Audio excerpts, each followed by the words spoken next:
బాబు గారు అసెంబ్లీలో ప్రవేశపెట్టిన బడ్జెట్ కు ఇచ్చిన హామీలకు అసలు పొంతన లేదని కామన్ మ్యాన్ కాంతారావు బయటకొచ్చి చీల్చి చెండాడాడు. గోదావరి యాసలో పాపులర్ అయిన యువకుడు తాజాగా చంద్రబాబు ప్రభుత్వం అసెంబ్లీలో ప్రవేశపెట్టిన బడ్జెట్ లెక్కల బొక్కలను బయటపెట్టాడు. చంద్రబాబు ఇచ్చిన హామీల ప్రకారం అసలు కేటాయించిన బడ్జెట్ ఏ మూలకు సరిపోదని కుండబద్దలు కొట్టారు. అసెంబ్లీలో బడికి వెళ్లే విద్యార్థులకు 15,000 ఇస్తానని బాబు ఎన్నికల్లో హామీనిచ్చారు. దీనికోసం బడ్జెట్ లో అయ్యే ఖర్చు 12,600 కోట్లు. కానీ చంద్రబాబు ప్రభుత్వం దీనికోసం ప్రవేశపెట్టిన బడ్జెట్ కేవలం 5,387 కోట్లు మాత్రమే. మరి మిగతా లెక్క ఎక్కడా అని ప్రశ్నించాడు.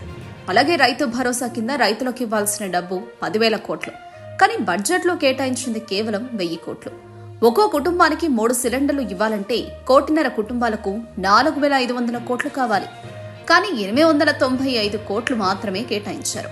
ఇక 18 ఏళ్లు దాటిన ఆడపిల్లలకు 18,000, నిరుద్యోగులకు నిరుద్యోగ భృతి గురించి, మహిళలకు ఉచిత బస్సు గురించి బడ్జెట్లో ఊసేలేదు. బాబుగారి ప్రభుత్వాన్ని నమ్మి ఓటేసిన వారంతా ఇప్పుడు ప్రశ్నిస్తున్న పరిస్థితి నెలకొంది. అయిపాయే అంటూ నిట్టూరుస్తున్నారు.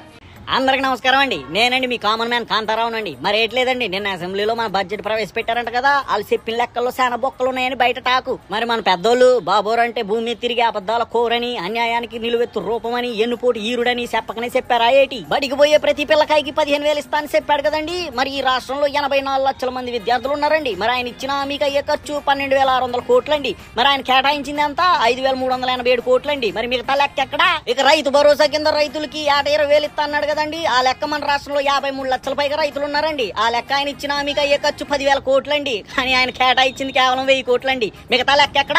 ఒక్కో కుటుంబానికి ఏడాదికి 3 సిలిండర్లు అన్నాడు కదండి. ఆ లెక్క మన రాష్ట్రంలో 1,500,000 పైగా కుటుంబాలు ఉన్నాయండి. యావరేజ్ గా లెక్కేసుకున్న ఆయన ఇచ్చిన మీకు అయ్యే ఖర్చు 4,000 కోట్లండి. మరి ఆయన కేటాయించింది 895 కోట్లేనండి. మరి మిగతా లెక్క ఎక్కడ? ఇక 18 ఏళ్లు దాటిన ప్రతి ఆడపిల్లకి ఇస్తానన్న 18,000 గురించి, నిరుద్యోగులకి ఇస్తానన్న నిరుద్యోగ భృతి గురించి, మరి అట్టాగే మహిళలకు ఇస్తానన్న ఉచిత బస్సు గురించి అయితే ఆయన ప్రవేశపెట్టిన బడ్జెట్ లో ఊసే లేకపోయే. ఇక బాబోర్ని పవర్ రేంజర్ ని నమ్ముకున్నందుకు మనమంతా అయిపోయి.